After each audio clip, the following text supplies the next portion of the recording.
What's going on, everybody? Welcome to the Common Men Sports Show. I'm your host, Brandon Kramer. I'm here with Nick Antoniadis and our special guest, the lover and number one fan of Brett Gardner, Patrick Hennessy from BETR. How you guys doing today? Well, since he just told me that you just mentioned that he's a big fan of Brett Gardner, I'm assuming that you're a big fan of Caillou as well, the TV show. So, Bro, what is going on? First of all, I agreed to come on the show. I was like, "Oh, Brandon, long time no see. I'll hop on the show, special guest, whatever." Now we're talking about a dude that hasn't been in the league for like 4 years at this point. Finally, let's do a little bit nicer of an intro. Let's try again. Okay, I got you. All right.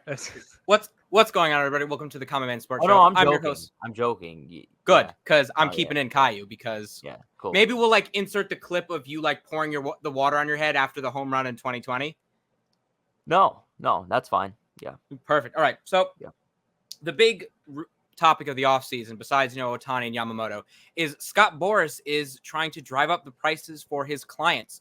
It's being reported that Blake Snell now has no offers. The Yankees took their offer off because Boras is sneaking 9 years, $270 million for the 31-year-old Blake Snell, and Cody Bellinger is seeking over $300 million. He doesn't have a single contract offer.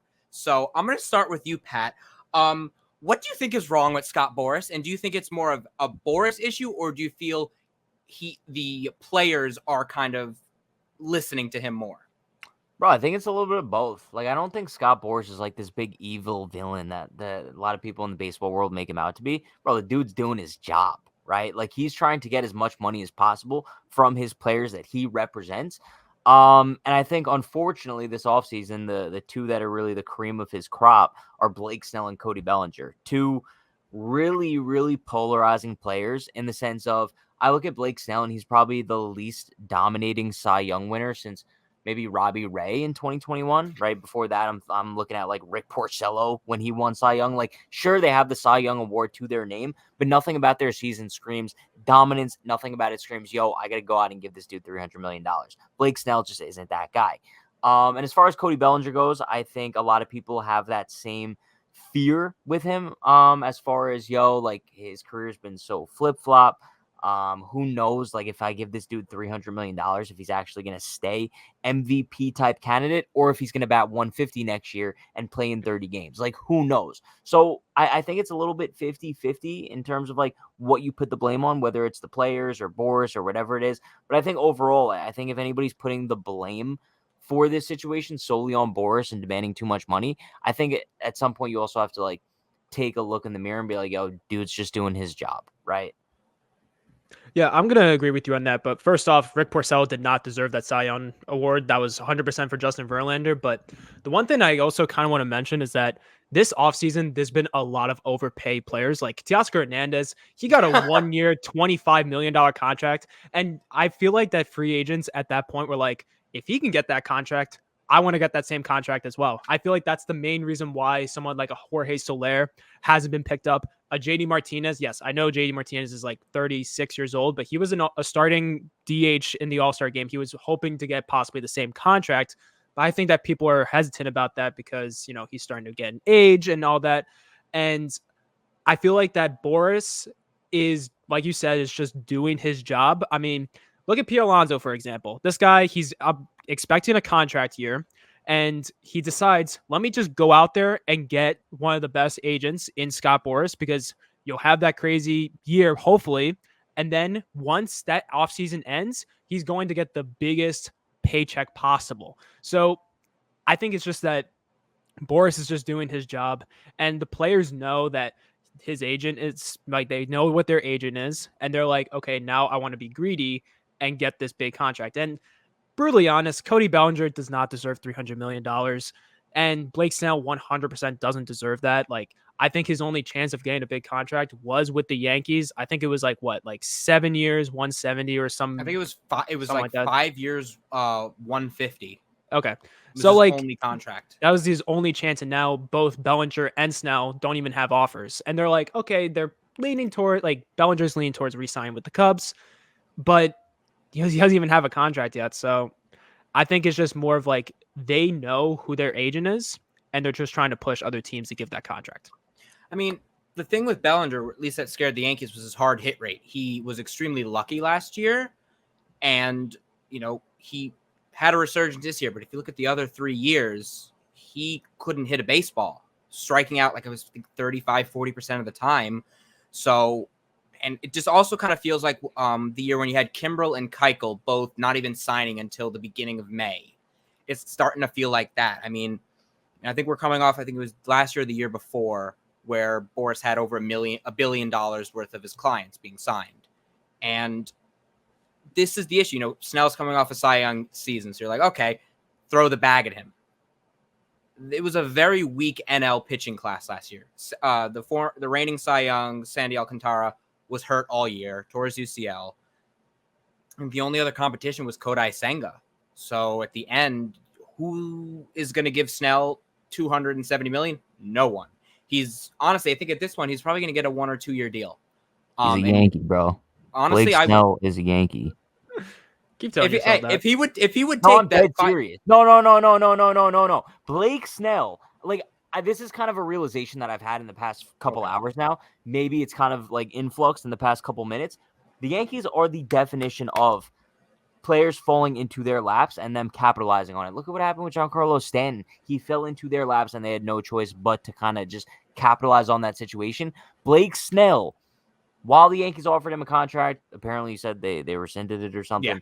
But, dude, he's going to fall into their laps once again. They're probably going to give him like $175, and he's going to be a Yankee next year. And I think it's kind of wild because if you look at the American League right now, I was kind of debating this on Twitter with a couple people the other day, but dude, the Yankees are far and away the best team in the American League. There is no other team in the AL that scares me. The Rangers are total frauds, bro. I don't think anybody remembers or even watched them win the World Series last year.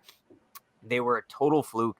The Astros, they're going to find some way to make the playoffs every single year. However, it's like, okay, they added Hader. What other big addition is there? And bro, the Orioles added Burns. No one in the American League scares me. And I think if all goes well for the Yankees, and especially if they add Snell, we're looking at the team to beat easily. Now, I want to mention this. I actually listened to, I don't know if you guys listen to Evan and Tiki at all. No. The radio. Okay. So Tiki. Yeah. So Evan Roberts basically said this about the Yankees. He said this, and I want you guys to agree. See if your opinion about this. At this point, this is the perfect opportunity for the Yankees to win right now and win the World Series because you have Garrett Cole, who has the peak of his prime, and you have no idea how many good years he has left in his tenure as a baseball player. You have Aaron Judge, who has the peak of his career, who he can get injured whenever, and then he can, we saw it last season. I know it wasn't his fault for injuring his toe, but he can get injured, whatever. And then you have Juan Soto, who has a contract year, and he is one of the best young players in baseball. So in my personal opinion, this is the best chance for the Yankees to win right now. And I don't know if I'm going to say a little bit of a bold take. If the Yankees don't win the World Series, it's going to be a little bit of a upset. I would say it would be like a failure season for the Yankees. Always a failure. It's always a failure. I mean, every season is a failure. My entire Yankee fandom in my life has been a failure. Besides 2009, I was 9 years old. Who cares? Do you see my wall right there? Yeah, no, that's kind of sad actually. I was looking at it. I was thinking about going in on you for the Pete Alonso thing, but I was like, yo, he's a Mets fan. Go right ahead. I mean, I literally have class with this kid. It's fine. Yeah. With Brandon. Yeah. You poor soul. Yeah. No. That sucks. I know. I mean, you want to go, Pat? No, I was just gonna say, I think it's easy to say that every year for the Yankees, right? It's kind of World Series or bust. But I think, sure, if you go into every year that goes by and every year that Judge and Cole get a year older, I think it's very fair to make that assessment too. And especially this year, it's Soto's going to be a free agent at the end of the season. I'm fairly confident he will resign as long as all things go well this year. But yeah, no, I agree 1,000% where it's every year that goes by, it becomes more and more make or break for the New York Yankees. I mean, the last time at least I felt like, okay, this is the team was really 2019. I mean, you could think of it in the beginning of 2022, but even when that team was winning all the time, something was going to happen. That second half was a little bit of a shaky Oh second God, half for them. Yeah, shaky's an understatement. I Bro, the mean, Yankees haven't been a good team in 2 years. Like, let's just be real. they've Like, literally been a sub 500 team since the All-Star break in 2022. yeah, It's no, it's kind of wild. like the pitching is broken down. Now what we hoped was when Judge got hurt, Stanton would pick it up. Stanton hasn't had a healthy year in so long. He's like, see, it's the same thing every year, just like with Gary Sanchez. He's coming into spring training the best shape of his life. He's gonna get hurt. No, we're not gonna slander Stanton. I get it's like I'm not easy slandering him. right I now. hate hearing best shape Are you of his talking life. about Sanchez, or are you talking about Stanton that you're going to No, slander? I'm just saying it's the same thing. Like, oh, he's in the best shape of his life. And I'm like, I don't believe anything because every year they said Gary Sanchez, best shape of his life, hurt his groin. Like That was the same thing with Yoenis Cespedes when he was with the Mets. Like literally, they said he was like he felt healthy. You know, he got this like crazy surgery that he won't get knee injuries, and then you see him He just fell literally off a horse. walking. Yeah, he fell off a horse, broke his ankle, and then never told any of the reporters that he was quitting baseball. Everyone thought he was dead, and then they were like, "Oh my god, like this guy just died." And no, he was just at his house, and he was like, "Yeah, I don't want to play anymore." I have a Like, hot take. oh What's God. up, man? Stanton hits 40 this year. I Easy. honestly, Bro, I think Stanton, Soto, and Judge are hitting at minimum 120 home runs together. I can see that. That's hot. Like, It's bro, gonna- and if they do that, the Yankees win the World Series. Depending It's on how going they to perform. it's going to in the be a playoffs, three-way race. Corey Seager, Juan Soto, and Aaron Judge for MVP this year. I like the emphasis on that. It was like a Juan. I like Juan that. Soto, yes. Yeah. I mean, did you do that on purpose? No, I just kind of just said. I mean, and I agree Oh. with you. They're going to re-sign him. I think it kind of reminds me, gives me a flashback when Dave Gettleman said we didn't sign Odell just to trade him. And the thing, they didn't trade for Juan Soto. I mean, is he going to explore free agency like Judge did? Yes, he's a Boras. 100%. This is probably his only opportunity for him to sign it because he's probably going to get like a 10-year deal. He's going to get 10 years, $500 million probably. Easily. And for a guy that's what 24, 25 right now, I'd give that to him instantly. Yeah. The only other team that I think could give that, I don't know if the Mets are going to be willing to do that. And the Dodgers, even if they do that, they're going to be so far over the luxury tax, like even with the deferrals, that they're going to start losing money. Yeah. Well, here's my here or no? What? Do you curse on here or no? Yeah. Yeah, Yo, you can fuck curse. the Dodgers, bro. Like, I don't even want to mention them. Like, sure, they go out, they get Ohtani, they get Yamamoto, they get Teoscar. Who cares? Like, I don't Ohtani's even want to career mention against the them because, Yankees is awful. bro, you're gonna be looking at they're gonna get swept by the Pirates in the first round of the NLDS this year. Like, it's gonna happen. Yamamoto's gonna give up 7 earned runs. Kershaw's gonna come back. He's gonna like come out of the bullpen, give up 10 earned. Home run to Andrew McCutchen. Like, this is gonna happen, dude. I don't even want to mention them in the same breath as a team like the Yankees. Yeah, I mean, they're being cocky. Like, every game is every team's World Series. You got Ohtani, great. What is his ERA? No, I like that though. No, he's not going to pitch. You signed 10 years, even $700 million for a DH. That's crazy. And we've said this before. I don't see him. I mean, this is his second Tommy John in 5 years. The last person to have Tommy John that quickly was, you could say Jameson Taillon, mainly Nathan Eovaldi. I was just gonna say, yeah. But you know that's the second. Now they said it was like they fixed his elbow, but and also look at Yamamoto. He has a UCL clause in his contract. It reminds me of what the Rangers had with DeGrom, which was if he tore his UCL and needed Tommy John, he got an extra year. They obviously know Yamamoto is going to tear his UCL. And the sad thing is the ball's different in Japan. Tanaka came over, immediately tore his UCL. And also, like, I don't know if you saw, like, at the beginning of the season with Kodai Senga, in the first, 3 months, he was a walking machine. He just, had no control. That's why I feel like that Yamamoto is going to take a long time for him to feel comfortable in the majors, because the majors in Japan is a million times different. And look, I can understand, he is a phenom. I mean, we've seen it in Japan. I mean, he got that contract for a reason, but it's going to take some time to feel a little bit comfortable, especially in Los Angeles. In Los Angeles, if you don't do well, you are going to be basically asked for your head. That's how brutal this Dodgers team is, really. I mean, it kind of reminds me of, with Yamamoto, it's also and this is no disrespect to the Japanese league. Vladimir Ballantyne, who was a career 200 hitter in the majors, goes to Japan and breaks the single season home run record. Velocity, he's great. World Baseball Classic legend. Velocity is different here. Guys are used to 99, 100.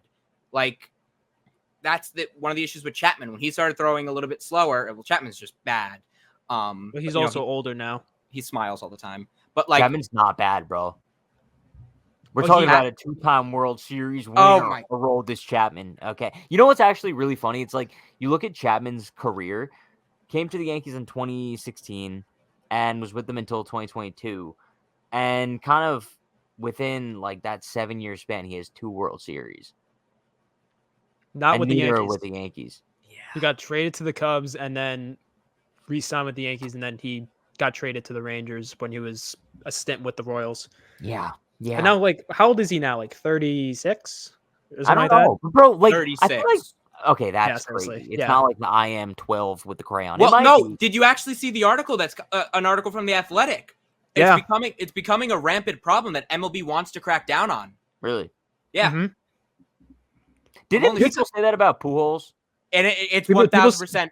People said that about Pujols. I personally think it was the same thing with Yasiel Puig. Puig looked like he was 30 and he was 23 years old with the Dodgers. I mean, Pujols makes sense because that decline happened way too soon, especially for the type of player he was. As a first baseman, not a lot of wear and tear on your body. You should not be regressing at his peak age. He started regressing at 31, which for most players is their prime. So it makes sense that he was probably 34, 35 around then. I wouldn't be saying this unless The Athletic came out with an article about this being a rampant problem. All right, if I'm being honest though, like if I'm Pujols, it's kind of fun. Like if I'm lying about my age my whole life, like maybe it gets a little bit stressful at some point, but there comes a point where, bro, he probably starts to believe that he might be 25 instead of 32. And like, bro, your life, all of a sudden, you got 7 years more. Exactly.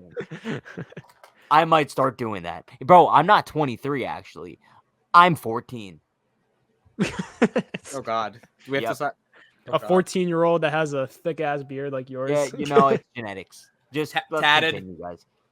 But yeah, it's going to be back to that Yamamoto thing. Yeah, and Pat, also, this is what we kind of do. We kind of just jump around and take clips. Great. So, and I agree with you, Nick, about Yamamoto. It's like, he's great. He deserves that contract. But it's going to take him a while to set in. And every Japanese pitcher seems to tear their UCL. I don't know if it's because the ball is different, but I give it 1.5 years and he'll have some. Why would they put a UCL clause in his contract? Why would they do that? Wait, just another quick question. What's the average amount of starts do Japanese pitchers make in the KBO? I can look. Go, Brandon. Go. Yeah, we gotta make quick. Because I think it could also mean that like they're shortened seasons, so they pitch longer in the majors, so they're not used to that. They're used to like ending until I want to say August. They end their season, and then they play until like October pitching. So maybe it could also be because of that he is not used to. They're only getting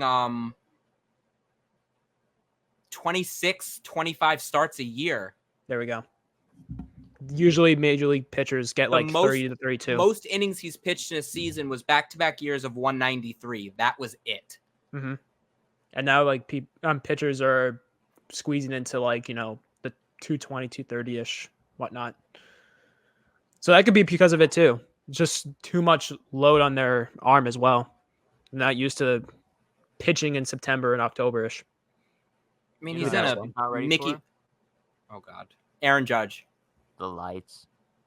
Oh, the lights. They come to New York this year. They come to New York this year. The Dodgers. Yep. I'll be ready for that. We've seen it before. Ohtani's first start at Yankee Stadium, he didn't even get out of the first inning. His second start, didn't even get out of the third inning. His third start, he gave up a leadoff home run to Matt Carpenter. Matt Carpenter was a GOAT with the Yankees. Oh, Matt Carpenter was amazing. Yeah. But it's just like people go to LA.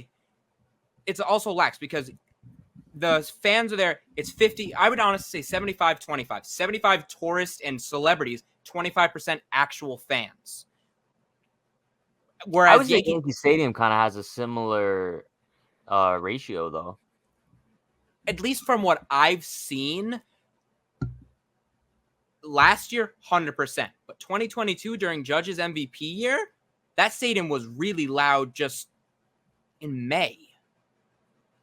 It's more just like I don't know. But that's also because the Yankees were like in a crazy stretch where they were just not losing, and everyone was consistently going to games because of how dominant the Yankees were. that was Yeah, fun. it's just difficult for me to like call out like Dodgers fans for being like casuals when it's like if we're just being transparent, like I think the Yankees might have like the biggest casual fan base in all. Yeah, of no. sport, you know what I mean? So it's tough to kind of do that, but definitely I would say the lights are brighter playing for the Yankees and playing in Yankee Stadium compared to Dodger Stadium. Just for I think the purpose of Yankee Stadium gets loud in June, right? Like I can't really remember like Dodger Stadium getting loud in June. I don't know.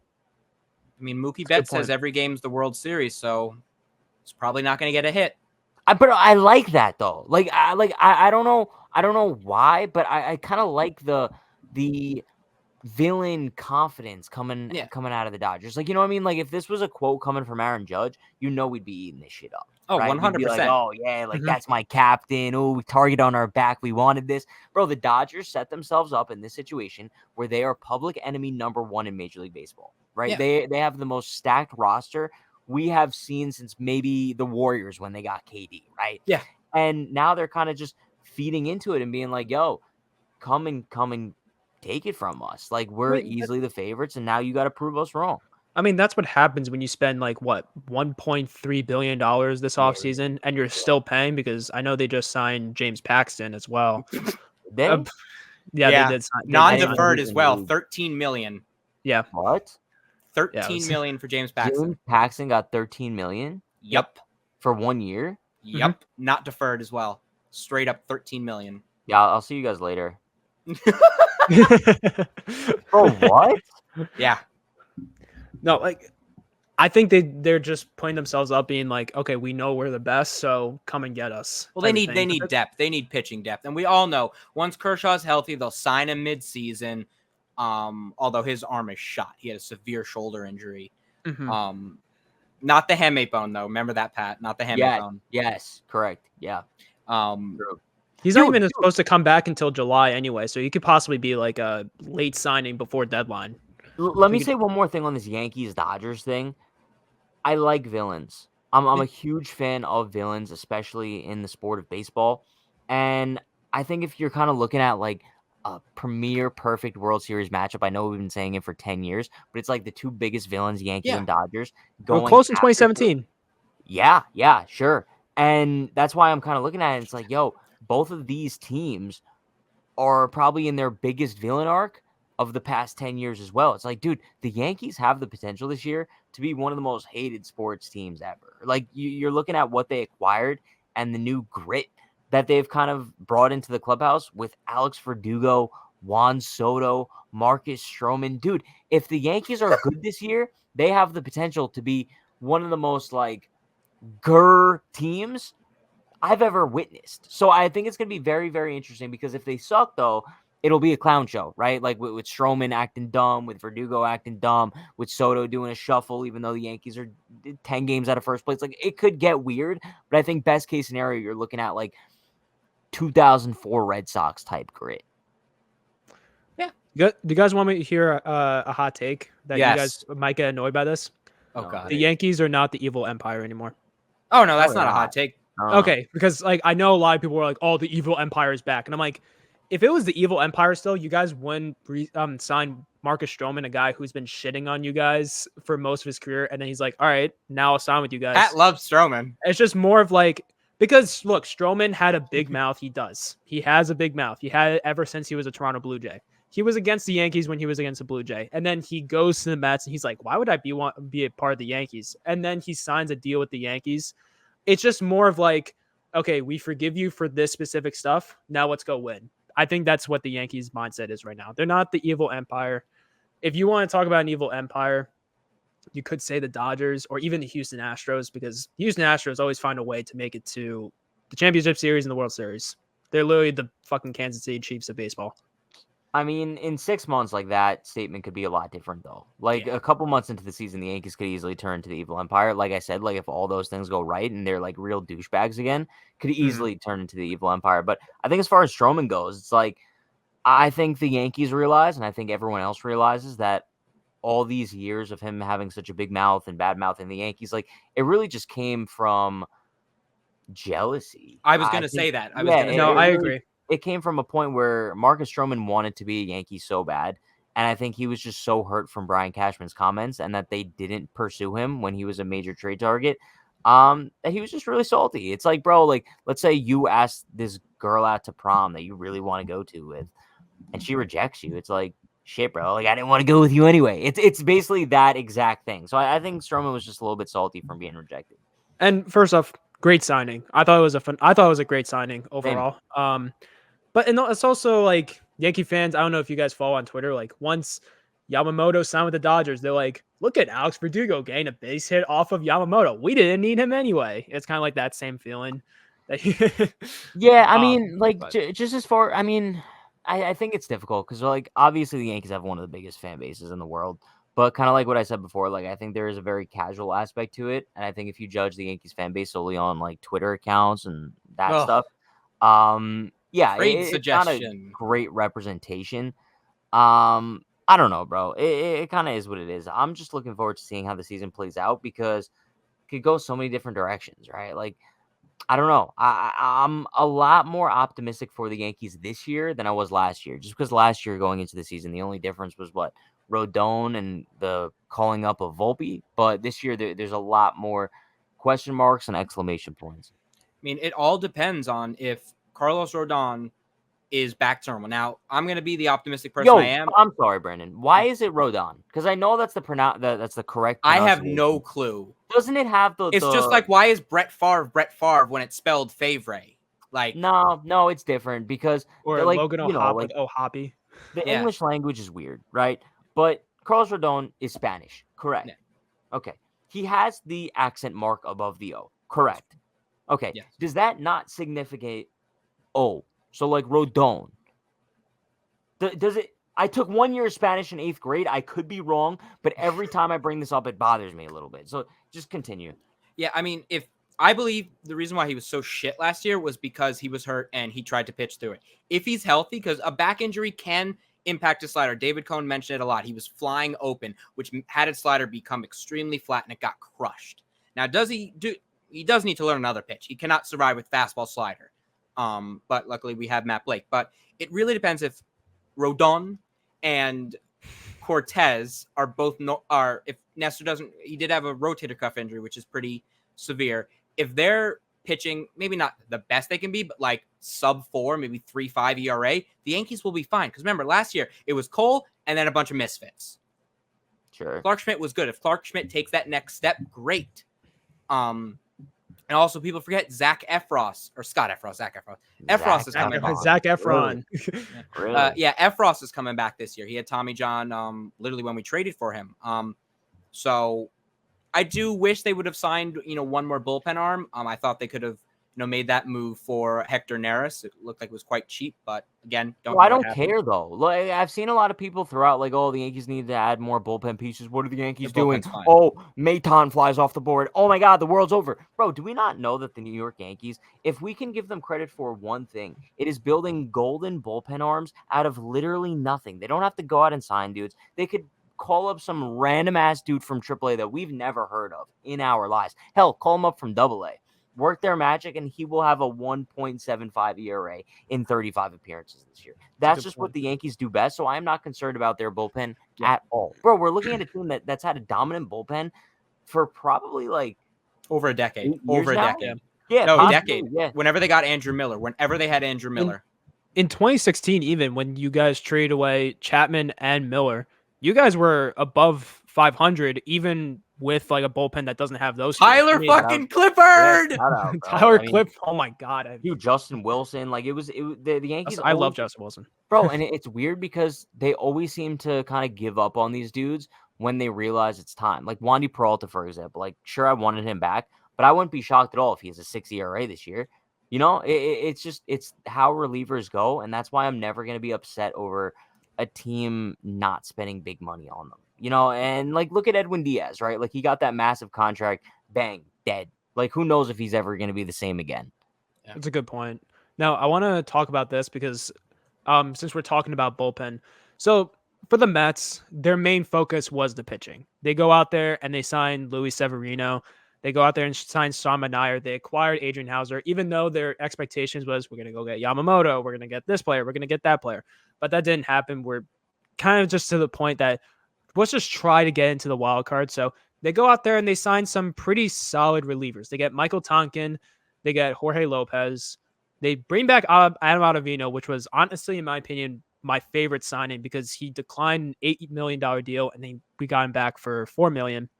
And then you also got Jake Diekman and then Shintaro Fujinami. Overall, I personally think that this bullpen has improved so much from the past couple years that the Mets have. Look, Brandon said this perfectly when Fujinami signed. Fujinami is just one pitching coach away from being a very dominant player. He has 100%. incredible stuff. He can top 103 miles per hour. He has an incredible splitter, but the only problem is he is all over the place when he pitches. And there is some life that he showed when he was with Baltimore. So I have a little bit of confidence in Jeremy Hefner. People can say whatever you want about Hefner. I personally like him. And Tonkin and Diekman, they can go multiple innings if you want to, and they're veterans. So I personally think that this Mets team, they did a very good job of getting bullpen arms with very low price. And I know that the Mets are most likely not going to make the playoffs at all. You can try to throw away that P. Alonso contract year for him, but a lot of people need to step up, but they did improve a lot on the relievers. And I want to ask Pat and Brandon this question. Obviously, this is a big year for the Yankees. Who, in your guys' mind, has the most pressure on them to succeed? Player? A player. I would probably go back to what Brandon said before. I think it's Carlos Rodon. Okay. Just because I think that the Yankees rotation right now, you have multiple question marks in it. It's basically Garrett Cole and the Island of Misfit Toys. And I think if Carlos Rodon can be your solidified number 2, I think that puts a lot less stress on Nestor. I think that puts a lot less stress on Clark Schmidt, a lot less stress on Marcus Stroman. I mean, bro, in an ideal world here, Marcus Stroman's your number 4.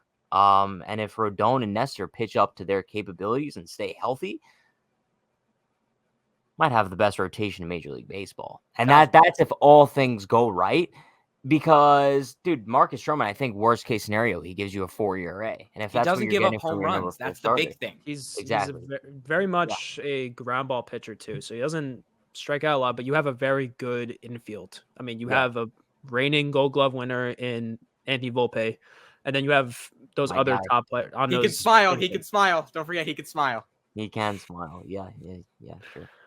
But Brandon, who do you think would you say Rodon as well? 1,000%. I mean, Okay. you signed him to be your number 2, and he's getting a pass for last year because he was injured the entire year. I don't believe think he gets a pass for that though. I wouldn't even say. I would just say people can say, "Oh, he has bad," but if he's really bad this year, then you can't say, "Oh, he was just hurt last year." If he's just bad, it's literally why I give him the name Carlos Pavano. He would literally be the Carl Pavano of this age. It's on him, and also I'm going to say another one. I would say I love Giancarlo Stanton, but we've seen when him and Judge are both rolling at the same time, team's unstoppable. Now add Juan Soto to the mess. You have all 3 of them hitting at the exact same time. There are no outs, no easy. Well, there never really should be easy outs in this lineup, but there would be no easy outs. Like I'm not asking Stanton to hit 280, 270. If he can hit 250 with above 300 on base, but hit 40 home runs and just not be a strikeout machine in runners in scoring position situations, then that's fine. Because I love Stanton, and I do believe he does play better when he's in the outfield. So if you can find a way somehow to get that involved, maybe some days put him in right and DH Soto, but I think it's Rodon and Giancarlo Stanton. Because even with Judge being hurt last year, he's still, I think, did he hit 40 home runs or something close to that? Yeah, like he was on pace to even shatter what he had before. I mean, it's just Rodon.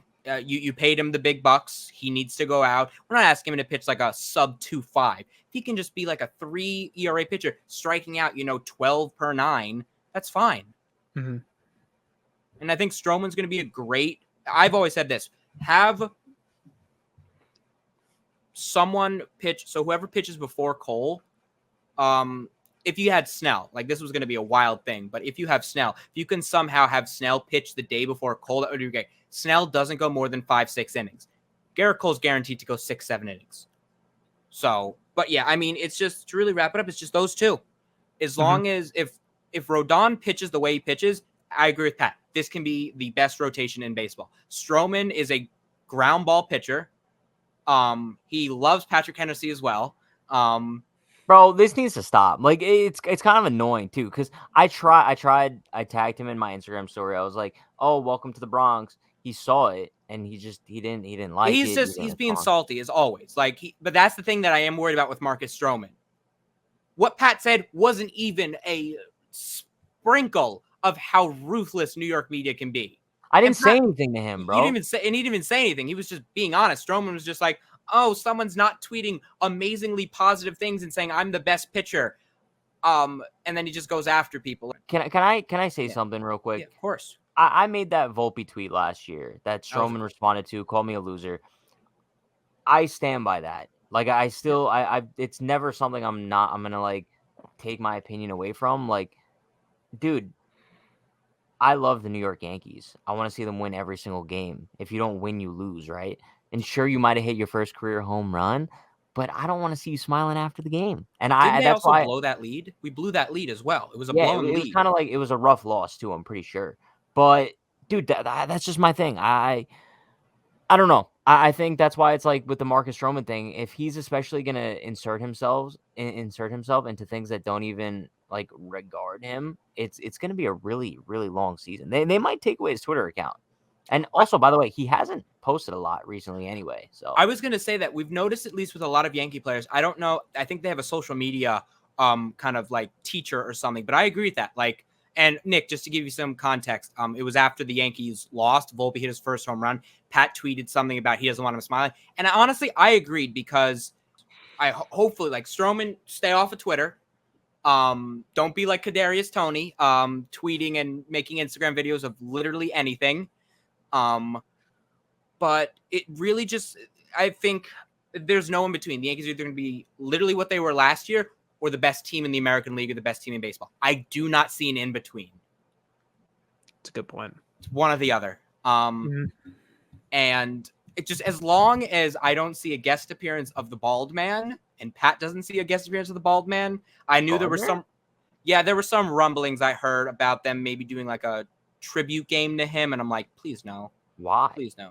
Who know? I don't know. Maybe he didn't get a real good chance to retire like a send off. He was not that good.